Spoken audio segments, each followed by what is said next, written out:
नमस्कार, मैं हूं संजय शर्मा। आप देख रहे हैं 4 PM न्यूज़ नेटवर्क। राजनीति बहुत चरम पर है, चुनाव पास आ रहे हैं तो रोज बदल रही है। सबसे ज्यादा चर्चा में रहा बिहार में पप्पू यादव का नाराज होना, रूठना, मनाना। और बिहार में जिस तरह लड़ाई चल रही थी उससे बीजेपी बहुत खुश थी कि शायद कांग्रेस और लालू यादव की राह, कांग्रेस और तेजस्वी यादव की राह अलग अलग हो जाएगी। लेकिन हुआ नहीं। अंततः पूर्णिया सीट छोड़ दें तो लगभग तालमेल की पिक्चर साफ हो गई। महाराष्ट्र में दोनों पार्टियों के बीच बहुत रस्साकशी जारी है। दोनों पार्टियों में उठापटक जारी है, एनडीए और इंडिया गठबंधन। और महाराष्ट्र की राजनीति देश की पूरी पूरी पिक्चर क्लियर कर सकती है। यूपी के बाद सबसे ज्यादा सीटें देने वाला राज्य है महाराष्ट्र। वहां पे क्या होगा, ये कम से कम दिल्ली की आने वाली सरकार का भविष्य तय कर देगा। केजरीवाल अदालत में पहुंचे और कस के उन्होंने अपनी आप बीती सुना दी। ईडी क्या खेल करने जा रही है ये केजरीवाल ने बता दिया, और केजरीवाल की बातें पूरे देश में बहुत तेजी से वायरल होने लगी।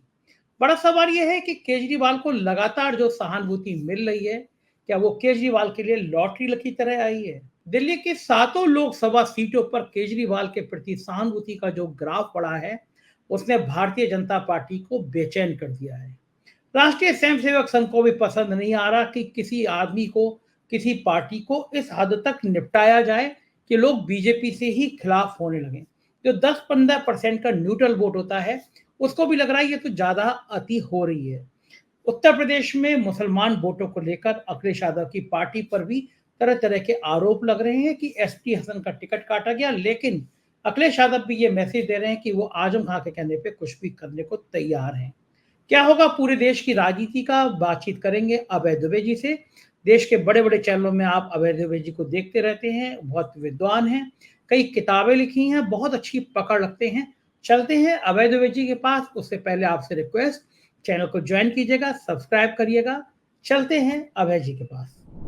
4 PM न्यूज नेटवर्क पे स्वागत है अभय जी आपका। कल केजरीवाल ने जो अदालत में कहा, ईडी पर जो हमले किए, एक मध्यम वर्गीय परिवार में उसका बड़ा असर गया। और मुझे लगता है कि ये जो केजरीवाल पे प्रयोग किया, ये कहीं भारतीय जनता पार्टी के खिलाफ ना चले जाए, क्योंकि मैं कई जगह पे, कई मोर्चे पे देख रहा हूँ, कई लोगों से बात करी, लोग कह रहे हैं ये तो ज्यादा अति कर रही है ईडी के जरिए बीजेपी। आतिशी को भी गिरफ्तार करने की बात है। गोवा में भी आम आदमी पार्टी के प्रमुख को ईडी ने नोटिस दे दिया। चुनाव आते आते ईडी, मतलब मैं तो मजाक में कह रहा था, ईडी को भी अपना लोगो बदल के कमल का फूल कर लेना चाहिए। ये क्या जो इतना अति हो रही है, क्या ये केजरीवाल को कुछ जरूर से ज्यादा फायदा तो नहीं पहुंचा देगी? देखिए, केजरीवाल की जो गिरफ्तारी है वो आम आदमी पार्टी के लिए आर पार का सवाल है। या तो आम आदमी पार्टी इस गिरफ्तारी से एक बहुत लंबी छलांग लगाकर भारतीय जनता पार्टी के मुकाबले काफी बड़ी उपलब्धियां हासिल करेगी, या भारतीय जनता पार्टी अपने मकसद में कामयाब हो जाएगी। और भाजपा का मकसद सीधा है। भाजपा का मकसद इस पार्टी को खत्म कर देना है, क्योंकि यही एक पार्टी है जिसका नरेंद्र मोदी के मुकाबले नेता के तौर पर अरविंद केजरीवाल, और पार्टी के तौर पर आम आदमी पार्टी, जिसका पिछले 10 साल में विस्तार हुआ है। बाकी सभी पार्टियां या तो अपनी जगह ठिठकी हुई हैं या उनके ग्राफ में गिरावट हो रही है। केवल आम आदमी पार्टी का ही विस्तार हुआ है, सांगठनिक विस्तार हुआ है, प्रभाव क्षेत्र का विस्तार हुआ है। वो एक केंद्र शासित प्रदेश से आगे बढ़ के 2 प्रदेशों की पार्टी बन गए हैं, और कांग्रेस और भाजपा के पश्चात एकमात्र ऐसी पार्टी है जो एक से अधिक राज्यों की पार्टी है। सबसे ज्यादा उभरती हुई, आज पिछले दिनों जिस पार्टी को नेशनल पार्टी का दर्जा मिला है, वो पार्टी केवल आम आदमी पार्टी है। दूसरी पार्टियों का नेशनल होने का दर्जा या तो उनसे छिन गया है, या उसके ऊपर सवालिया निशान लटक रहे हैं। जैसे बहुजन समाज पार्टी के का नेशनल होने के दर्जे पर सवालिया निशान है। मायावती जो अकेले लड़ना चाहती हैं, उसके पीछे एक ये भी बड़ा कारण है कि वो किसी तरीके से वो नेशनल पार्टी बनी रहे, इसलिए ज्यादा जगह अपने उम्मीदवार खड़ी करेंगे। कई जगह से उम्मीदवार खड़े करेंगे तो बहुत सारे उन्हें वोट मिल जाएंगे उसमें, और बिल के नेशनल पार्टी का जो परसेंटेज है वो परसेंटेज हासिल कर लेंगे। सीपीआई का राष्ट्रीय पार्टी बनने का दर्जा, जहां तक मुझे याद पड़ता है, वो छीन ही चुका है। तो केवल आम आदमी पार्टी है जिसका विस्तार हुआ है। अब एक तो इस वजह से, दूसरे कुछ निजी कारणों से भी नरेंद्र मोदी इस पार्टी से नाराज है, क्योंकि जितने तीखे ढंग से, दृढ़तापूर्वक और लगातार और काफी आलोचनात्मक ढंग से आम आदमी पार्टी ने नरेंद्र मोदी को आड़े हाथों लिया है, वैसा किसी पार्टी ने नहीं लिया है। अरविंद केजरीवाल ने विधानसभा के पटल पर जो अडानी और मोदी के संबंधों का जो ब्यौरा पेश किया था, वो ब्यौरा अगर वो सदन के बाहर पेश करते तो उनके खिलाफ जरूर भाजपा मुकदमे कायम करती, मानहानि का मुकदमा उनके ऊपर दिया जाता, उनके खिलाफ FIR वगैरह दर्ज होती है। लेकिन चूंकि उन्होंने विधानसभा में ये बातें कही थी, इसलिए वो कुछ भी नहीं ऐसा कर पाई। उसके बाद जिस तरीके से संजय सिंह ने संसद में प्रधानमंत्री के मुंह के सामने उनके खिलाफ नारेबाजी की, तो ये सब चीजें, और फिर अरविंद केजरीवाल ने कई बार कहा उन्हें चौथी पास नेता करार दिया। तो इन सब की वजह से निजी तौर पे भी और एक राजनीतिक रणनीति भाजपा की तरफ से भी आम आदमी पार्टी के खिलाफ वो चाहते हैं कि इस पार्टी को कानून का सहारा लेकर, भ्रष्टाचार का आरोप लगाकर और सरकारी एजेंसियों के सहारे इसको खत्म कर दिया जाए। इसके लिए उन्होंने हथकंडा क्या अपनाया है, जो कानूनी हथकंडा है, उन्होंने अदालत के सामने आम आदमी पार्टी को एक कंपनी के तौर पर पेश किया है और अरविंद केजरीवाल को उसके CEO की तरह रखा है। पिछली बार जब मनीष सिसोदिया की जमानत पर सुप्रीम कोर्ट में बहस हो रही थी, तो सुप्रीम कोर्ट ने उनसे कहा था कि भाई आपने मनी ट्रेल तो आपने कुछ बताई नहीं, कुछ भी आपने बरामद किया नहीं है, तो आपका मामला तो ये एक दिन नहीं टिकेगा, 24 घंटे नहीं टिकेगा, आप कुछ कीजिए, रुपया कहाँ गया है? तो उन्होंने कहा रुपया साहब पार्टी को मिला है। तो सुप्रीम कोर्ट ने कहा तो पार्टी को बनाइए। अगर आप ये नहीं दिखा पाएंगे कि रुपया किसने इस्तेमाल किया है, रुपया किसके पास गया है, तो आपका मुकदमा नहीं टिक पाएगा। तो ये फिर ईडी के दिमाग में ये बात आई कि क्यों ना हम आम आदमी पार्टी को ही एक कंपनी के तौर पर पेश करें। अच्छा, अब अगर ऐसा होता है तो फिर एक ये नजीर बन जाएगी। देखिए, ये मामला सुप्रीम कोर्ट तक जाएगा। अगर ऐसा लगातार ईडी कहती रही और अदालतें भी इस बात को मानती रही, तो फिर ये एक नजीर बन जाएगी। जब ये नजीर बनेगी, फिर तो जो इलेक्टोरल बॉन्ड का पैसा है, ये तो सबसे ज्यादा से ज्यादा भारतीय जनता पार्टी को मिला है।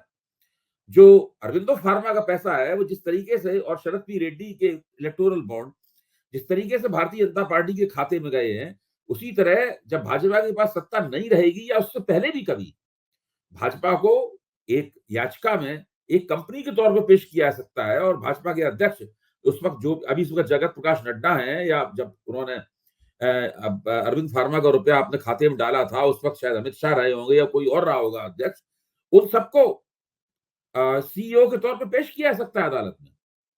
तो भारतीय जनता पार्टी जिस डंडे से आम आदमी पार्टी को पीटने की कोशिश कर रही है, उसी डंडे से भारतीय जनता पार्टी को भी एक दिन पीटा जाएगा। और भले ही आज अदालत में उसके खिलाफ सरकारी एजेंसी की कार्रवाई नहीं करवाई जा सकती, क्योंकि वो सत्ता में है। जिस दिन भाजपा सत्ता में नहीं रहेगी, उस दिन तो कदम कदम पे भाजपा के खिलाफ यही सब तरकीबें इस्तेमाल होंगी।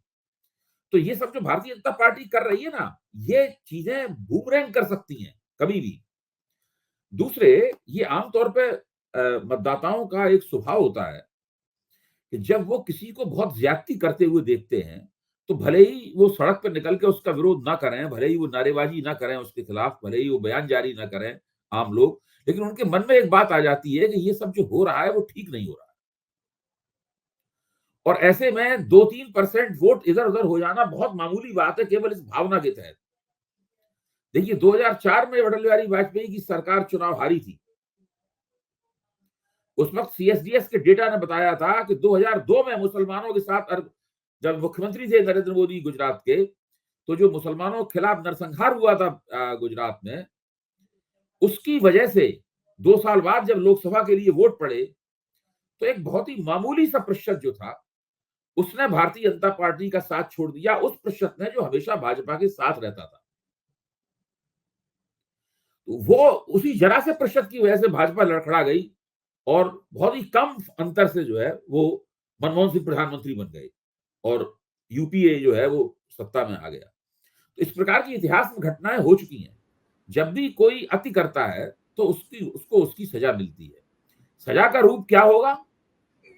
वोटर कहां पर अपना अटैक करेंगे, वोटर कहां पे अपना हस्तक्षेप करेंगे, कहां वो भाजपा को चेताएंगे, कहां भाजपा को सबक सिखाया जाएगा, ये वक्त बताएगा। अच्छा भाई जी, क्या लगता है आपको कि, और ये मैं पूछना चाहता हूं आपसे, कि क्या कोई प्रधानमंत्री इस हद तक गया है कभी?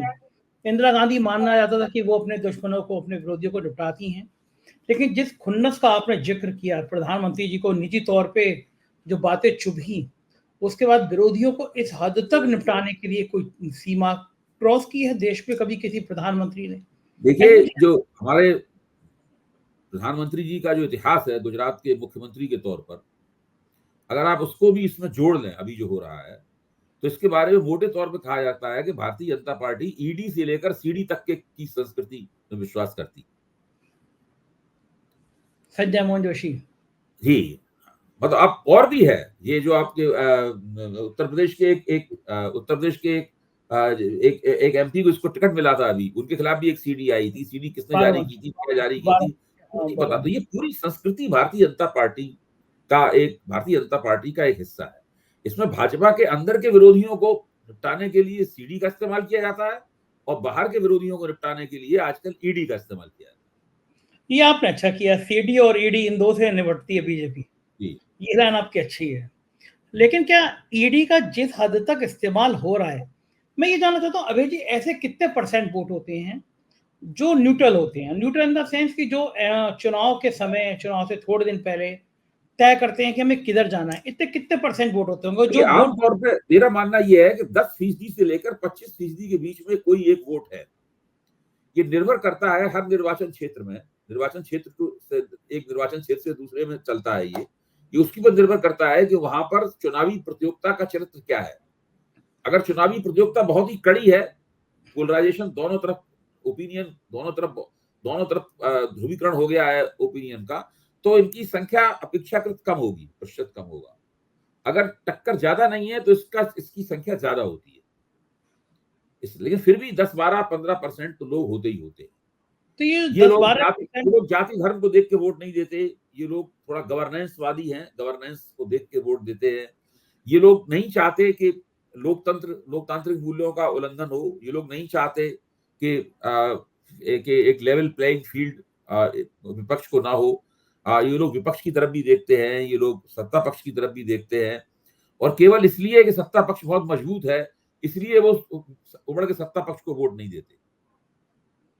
अगर इनके पास सोचने का एक कारण है कि किसी तरीके से विपक्ष के खिलाफ अन्याय हो रहा है और सत्ता पक्ष सत्ता का दुरुपयोग कर रहा है अपने पक्ष में, तो ये चीजें इन लोगों को बुरी लगती हैं और ये लोग फिर ऐन मौके पर, हो सकता है कि जिस पार्टी का ज्यादा रौब-दाब हो, ज्यादा उसका नैरेटिव चल रहा हो, कोई गारंटी नहीं है कि उसी की तरफ जाए।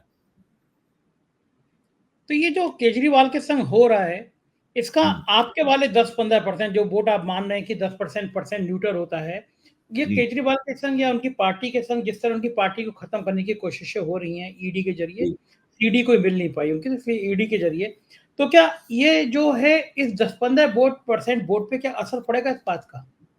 पड़ना चाहिए। जो अभी जो माहौल बन रहा है, आप देखिए कि जब अरविंद केजरीवाल की गिरफ्तारी हुई है तो आम आदमी पार्टी ने उसका बड़ा जबरदस्त प्रतिवाद किया है। वो प्रचार की हर युक्ति का इस्तेमाल कर रहे हैं, हर फोरम का इस्तेमाल कर रहे हैं।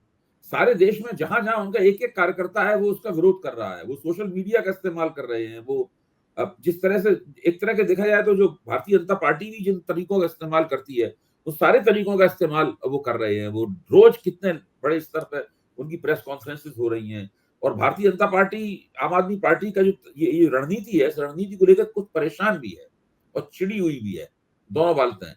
और उसकी वजह से अब कि लेफ्टिनेंट गवर्नर ने कहा कि नहीं, अरविंद केजरीवाल जेल से सरकार नहीं चला सकते। अच्छा, तो अब ये नहीं बताया कि हमारे पास उन्हें सरकार चलाने से रोकने का ये तरीका है। जब उन्होंने कहा कि वो जेल से सरकार नहीं चला सकते, तो बयान देने के लिए तो कोई भी कह सकता है इस बात को, लेकिन उपराज्यपाल को भी बताना चाहिए ना कि हम इस तरीके से उन्हें जेल से सरकार नहीं चलाने देंगे। हाँ, संविधान में कौन सी व्यवस्था है बताना चाहिए, कौन सी व्यवस्था है, कानून में कौन सी व्यवस्था है कि आप उनको मजबूर कर देंगे कि वो इस्तीफा दे दें।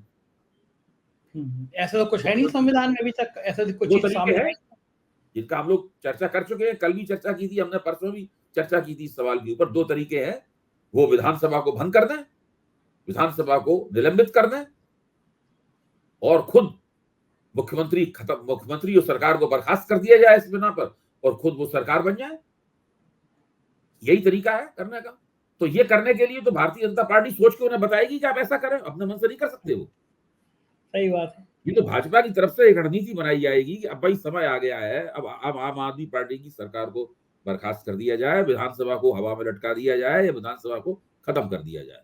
11 महीने दूर है लोक विधानसभा का चुनाव, तब तक एलजी साहब ही मुख्यमंत्री होंगे, एलजी साहब ही उपराज्यपाल होंगे, एलजी साहब ही मंत्रिमंडल होंगे।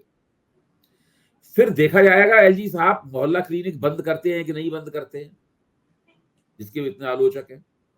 फिर देखना पड़ेगा कि एलजी साहब जो बिजली की सब्सिडी दी गई है उसको खत्म करते हैं कि आधी कर देते हैं या बढ़ा देते हैं, क्या करते हैं। फिर देखा जाएगा कि वो पानी की सब्सिडी खत्म करते हैं कि नहीं करते हैं। फिर देखा जाएगा कि वो लोगों के दरवाजे पर राशन पहुंचे और सर्टिफिकेट पहुंचे और लोगों को ब्यूरोक्रेसी छुटकारा मिले। इसकी जो आम आदमी पार्टी की योजनाएं हैं वो जारी रखते हैं कि नहीं जारी रखते हैं। स्त्रियों को जो आम आदमी पार्टी ने एक वजीफा देना शुरू किया है वो जारी रखते हैं कि नहीं रखते हैं। फिर तो बहुत सारे काम हैं जो उनको एलजी साहब अभी रोके हुए हैं। फिर देखा जाएगा कि वो बुजुर्गों को वो तीर्थ यात्रा पे भेजते हैं कि नहीं भेजते हैं। ये सारे काम कर रही है ना आम आदमी पार्टी की, अरविंद दरअसल केजरीवाल। ये सब भी हो जाता अभय जी, जहां तक मुझे लगता है। तो वो सुप्रीम कोर्ट से इलेक्टोरल बॉन्ड के बाद उनको दूध का जला छाछ भी फूक फूक कर पीता है। उनको लगता है इधर हमने सस्पेंड करी, उधर सुप्रीम कोर्ट से स्टे आ गया, तो और फजीयत हो जाएगी, और फजीयत हो जाएगी। पहली बात। दूसरी बात की जितनी सिंपैथी मिल रही है, अरविंद केजरीवाल तो चाहेंगे इस समय आप बर्खास्त कर दीजिए, थोड़ा टाइम बचा है चुनाव के लिए, चलाइए और फायदा मिलेगा उनको। और जो 7 सीटें देखिए, हैं अगर ये लोग अरविंद केजरीवाल की सरकार बर्खास्त कर देते हैं तो ये अरविंद केजरीवाल के हाथ में खेल जाएंगे, मेरा मतलब। क्योंकि जिस क्षण आप ये बर्खास्त करेंगे उसके बाद तो आम आदमी पार्टी के नेता सब आजाद हो जाएंगे। हाँ, आप उसके बाद सरकार जो भी काम करती है उसकी जिम्मेदारी तो उनके ऊपर नहीं होगी। फिर तो वो विपक्ष की भूमिका में आ जाएंगे और भारतीय जनता पार्टी सरकार की भूमिका में आ जाएगी। वो और नुकसान बहुत हो जाएगा।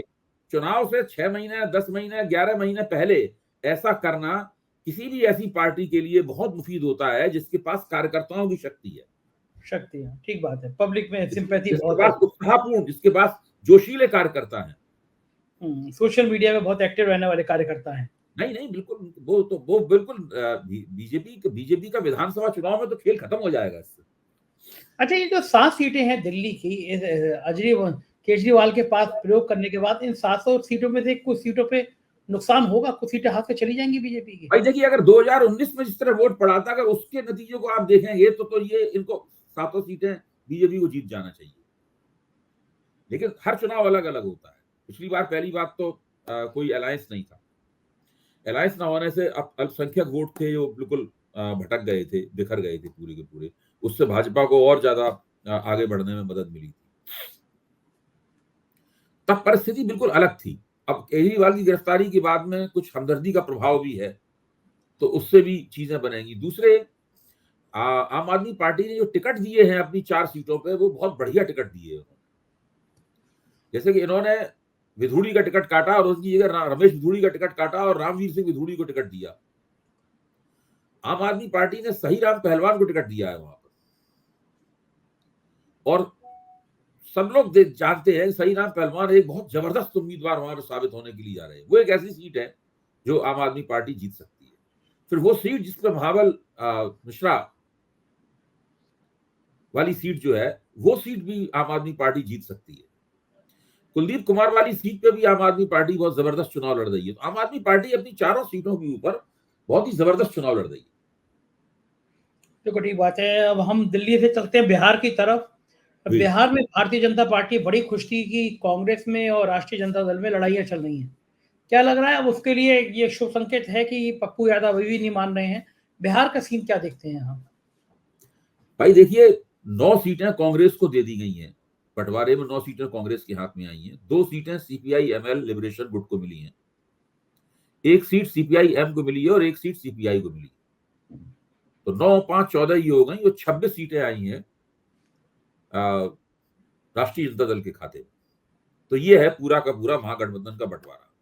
अब जिस चीज के ऊपर मीडिया में तूफान मचाए हुए हैं लोग, वो सीट है पूर्णिया की। पप्पू यादव उस सीट से चुनाव लड़ने पर अड़े हुए हैं। लालू यादव से जब उनकी बातचीत हुई थी तो लालू यादव ने कहा था कि आप आरजेडी में आ जाइए, लेकिन आप मधेपुरा से चुनाव लड़िए, आप पूर्णिया से मत चुनाव लड़िए। पप्पू यादव ने कहा कि हम तो पूर्णिया से ही चुनाव लड़ेंगे, और वो अपनी जो उनकी पत्नी भी कांग्रेस में है, पर उनका कहना यह है कि प्रियंका गांधी ने मुझे फोन कर दिया, उनके फोन था तो मेरे सामने फिर कोई चारा नहीं रहा, प्रियंका जी के फोन से हम फिर कांग्रेस में चले गए। जब वो कांग्रेस में चले गए तो लालू यादव ने पूर्णिया से अपना उम्मीदवार घोषित कर दिया, वो है बीमा भारती। तो बीमा भारती एक ऐसी उम्मीदवार हैं जो कि जिस चीज को तेजस्वी यादव माई बाप कहते हैं, उसमें जो बाप वाला हिस्सा है उसमें आती है बीमा भारती, वो एमवाई वाले हिस्से में नहीं आती। तो उनको टिकट देने का मतलब ये है कि वो अपना जो जिस तरह का आधार क्षेत्र बनाना चाहते हैं, वो आधार क्षेत्र बीमा भारती के टिकट देने से बनता भी है। तो अब पप्पू यादव के लिए मुश्किल हो गई है। अब पप्पू यादव क्या करेंगे? कांग्रेस तो उन्हें टिकट देगी नहीं पूर्णिया से। जब कांग्रेस उन्हें टिकट नहीं देगी तो या तो फिर प्रियंका गांधी ही उनसे कहें कि आप छोड़ दीजिए पूर्णिया से लड़ना। अभी 2 मिनट पहले वो टीवी पे कह तो रहे थे कि अगर कांग्रेस हमसे कहेगी तो हम पूर्णिया से लड़ना छोड़ देंगे, अगर कांग्रेस हमसे नहीं कहेगी तो हम पूर्णिया से ही लड़ेंगे, या तो फिर वो निर्दलीय लड़ेंगे, या फिर वो मजलिस इत्तेहादुल मुसलमीन असदुद्दीन ओवैसी की पार्टी से भी चुनाव लड़ सकते हैं। 15 सीटों पे ऐलान कर दिया ओवैसी ने, आज 15 हाँ, सीटों पे तो वो अब ये नतीजा महागठबंधन का बंटवारा तो हो गया है, सवाल पप्पू यादव का है। तो पप्पू यादव की दिक्कत है, वो महागठबंधन की दिक्कत नहीं मानी जा सकती। हाँ, तो बाकी जगह हो गया तो पप्पू यादव का मसला, लेकिन पूरी गोदी मीडिया तो ऐसे पप्पू यादव को लेकर प्रचारित कर रही है कि मान लो कांग्रेस और लालू यादव के बीच में बड़ी दूरियां आ गई, लड़ाइयां हो गई, बिखर गया अरे सब। हो ही नहीं सकता, ये तो बेकार की बात है। कांग्रेस और लालू यादव के बीच में, हमने पहले भी कहा था, ये दोनों बहुत लंबे अरसे से बिहार में साथ हैं और दोनों एक दूसरे की मदद करते रहे हैं और करते रहेंगे। आरजेडी का जितना कांग्रेस के साथ में रिश्ता है, जो लालू यादव का राहुल गांधी के साथ में और प्रियंका गांधी के साथ में और सोनिया गांधी के साथ रिश्ता है, और किसी नेता का नहीं है। ठीक बात है। चलते हैं महाराष्ट्र की तरफ। बहुत ज्यादा राजनीति उलझ गई है महाराष्ट्र में, दोनों तरफ से, इंडिया जी से भी और एनडीए से भी की तरफ से भी। और यूपी के बाद सबसे ज्यादा सीटें देने वाला राज्य है महाराष्ट्र। महाराष्ट्र में जी किस तरह की पिक्चर देखते हैं आप? महाराष्ट्र में भी दोनों तरफ ही पेच फंसा हुआ है। देखिए, महाराष्ट्र में जब से उद्धव ठाकरे की पार्टी ने अपने उम्मीदवार घोषित किए हैं, वैसे कांग्रेस में काफी असंतोष की लहर आ गई है। संजय निरुपम वगैरह बिल्कुल बगावती मूड में तलवार भांजते हुए बाहर निकल आए हैं। तो वो अभी बिल्कुल मामला तय नहीं है। जहां तक प्रकाश अंबेडकर का सवाल है, प्रकाश अंबेडकर, आपको याद होगा प्रकाश अंबेडकर ने शायद पिछला चुनाव जो है वो MIM के साथ मिलकर लड़ा था, और उनको करीब 12-13% वोट भी प्राप्त हुए थे। इसकी वजह से उन्होंने कांग्रेस एनसीपी के गठजोड़ का नुकसान भी उन्होंने किया था। इस बार कांग्रेस भी चाहती थी और उद्धव ठाकरे भी चाहते थे कि प्रकाश अंबेडकर इसमें आ जाएं, महाविकास अघाड़ी में आ जाएं, लेकिन उन्होंने बहुत ज्यादा सीटें मांगी और फिर तरह तरह की उन्होंने शर्तें रखी, चिट्ठियां लिखी, प्रेस कॉन्फ्रेंसेस की। उसकी वजह से उनका मामला जो है वो ऐसा हो गया कि उनको साथ रखना मुमकिन नहीं रह गया। तो अब वो अकेले ही चुनाव लड़ेंगे। देखिए उनका क्या स्टैंड होता है उसमें। तो उस लिहाज से देखा जाए तो अब महाविकास अघाड़ी प्रकाश अंबेडकर से तो मुक्त हो गई है, लेकिन अभी भी कांग्रेस और उद्धव ठाकरे की शिवसेना, इन सबके बीच में सारी चीजें पूरी तरीके से ठीक नहीं है। उसी तरीके से महायुति के संदर्भ में भी अभी गठबंधन सहज नहीं हो पाया है। वहां भी काफी समस्या है। भाजपा ज्यादा सीटें लड़ना चाहती है। वो अजित पवार को 2-3 से ज्यादा सीटें देना नहीं चाहती है। अजित पवार इतनी सीटें लेंगे तो वहां उस पर कर क्या रहे हैं महायुति में, वो उन्हें दोबारा सोचना पड़ेगा। हो सकता है वो अपने शरद पवार के पास वापस चले आए, तो कुछ भी हो सकता है। तो महाराष्ट्र में अभी भी चीजें स्पष्ट नहीं है। उत्तर प्रदेश में घटनाक्रम हुआ बहुत चौंकाने वाला कि आजम खान साहब नाराज थे। आजम खान ने कहा कि मुरादाबाद में हम इस प्रत्याशी को नहीं चाहते। संभल, रामपुर, मुरादाबाद 3 सीटें मुस्लिम बहुल हैं। और अखिलेश यादव पे जोर लगाया गया कि एसटी हसन का टिकट काट दीजिए, मौजूदा एमपी हैं। टिकट काट दिया गया। ऋषिवीर आजम खान जी की करीबी, उनको टिकट दे दिया गया। रामपुर से आजम खां बताने को राजी नहीं किसको दे दिए गए। आज वो ओवैसी ने ट्वीट किया है कि हमने पहले ही कह दिया था एसटी हसन साहब आपको टिकट नहीं मिलेगा। क्या ये जो फैसला है कि आजम खां के कहने पे मैंने टिकट दे दिया अखिलेश यादव का, ये अखिलेश यादव को नुकसान पहुंचाएगा? ये इन तीनों सीटों पे मुसलमान वोट बटेगा? और क्या पूरे उत्तर प्रदेश में दो बातें हैं, एक तो ये मुसलमान नाराज होगा कि रुचि वीरा को दे दिया गया एसटी हसन का टिकट काट के, दूसरी संभावना यह कि आजम खां के सामने सरेंडर किया अखिलेश यादव ने, आजम खां के कहने पे कर, ये चीज एक वो संदेश दे सकती है समाजवादी पार्टी की, देखो एक मुस्लिम नेता है हमारे, हम उनका सारा कहना मानते हैं। इन दोनों चीजों में ज्यादा संभावना किसकी है? देखिए, आजम खां, अखिलेश और मुलायम सिंह यादव, इन लोगों का रिश्ता आपस में बहुत पुराना है। मुलायम सिंह और आजम खां का रिश्ता तो बहुत ही पुराना और अंतरंग रिश्ता है, और मैं तो उस जमाने का मतलब जीवित गवाह हूं जब जिस तरीके से दोनों मिलकर राजनीति करते थे। उसके बाद में जब अखिलेश का प्रभुत्व शुरू हुआ समाजवादी पार्टी पर, तब वो रिश्ता पहले जैसा नहीं रहा। अखिलेश ने बहुत सारे रिश्तों को नए सिरे से देखा और नए सिरे से उनकी संरचना की। उसमें आजम खां के साथ रिश्ता भी था। फिर आजम खां का जो जबरदस्त दमन और पीड़न हुआ भारतीय जनता पार्टी और योगी सरकार की तरफ से, अभी अखिलेश गए थे आजम खां से मिलने के लिए, जेल में गए थे। जी हाँ, उसी के बाद से ये सब घटनाक्रम हुआ है जिसका आप जिक्र कर रहे हो। तो शायद अखिलेश ये मैसेज देना चाहते हैं कि वो आजम खां अभी भी उनके लिए उतने ही महत्वपूर्ण है। उन्हें लगा होगा कि लोकसभा चुनाव से पहले ऐसा मैसेज देना उचित होगा। तो मेरे ख्याल से अखिलेश जो कर रहे हैं वो अपने हितों को सोच समझ के ही कर रहे होंगे। क्या लगता है उत्तर प्रदेश में मुस्लिम वोटों का बंटवारा हो सकता है? ओवैसी भी लड़ेंगे, मायावती भी कई जगह पे मुस्लिम प्रत्याशी उतार रही है। अधिकतम मुस्लिम वोट समाजवादी पार्टी और कांग्रेस को मिलेगा। अधिकतम केवल उन जगहों पर जहां किसी दूसरी पार्टी का मुसलमान उम्मीदवार बिल्कुल जिताऊ हालत में हो, लगे कि भाई जरा सा इसको धक्का दोगे तो ये निकल सकता है, बिल्कुल दूसरे नंबर पे है, नजदीकी लड़ाई है, वहां पे मुसलमान वोट तितर बितर हो सकता है, बाकी और कहीं नहीं होगा। ओवैसी वगैरह कुछ नहीं मिलेगा। यानी उत्तर प्रदेश में एक मजबूत लड़ाई दिख सकती है। मायावती ने अगर मान लीजिए कोई ऐसा मुसलमान उम्मीदवार खड़ा किया है जहां उनके दलित वोट और मुसलमान वोट को मिलकर या कुछ थोड़े बहुत वोट को और मिलकर वो काफी फर्क डाल सकता है उम्मीदवार, उस ऐसी विशेष परिस्थिति को छोड़कर मुसलमान वोट कहीं और नहीं जाने वाला। भाई पिछली बार भी अखिलेश ने गठजोड़ बना के विधानसभा चुनाव में मायावती अकेले चुनाव लड़ी थी, तब भी तो उन्होंने बहुत मुसलमान उम्मीदवार उतारे थे। मुसलमानों का असाधारण ध्रुवीकरण समाजवादी पार्टी और महागठबंधन के पक्ष में हुआ। बिल्कुल ठीक बात है। ये स्थिति रहेगी राजनीति की। बहुत बहुत शुक्रिया अभय जी। आज की बातचीत को हम विराम देते हैं। आपने जो बातचीत की वो बहुत सार्थक थी। आभार आपका। ये थे अभय दुबे जी, और हम लोग रोज राजनीति का पूरा लेखा जोखा करते हैं। मुझे उम्मीद है कि आप अपने कमेंट जरूर करेंगे, अपनी राय बताएंगे। चैनल को सब्सक्राइब करिएगा, ज्वाइन करिएगा। शुक्रिया, थैंक यू।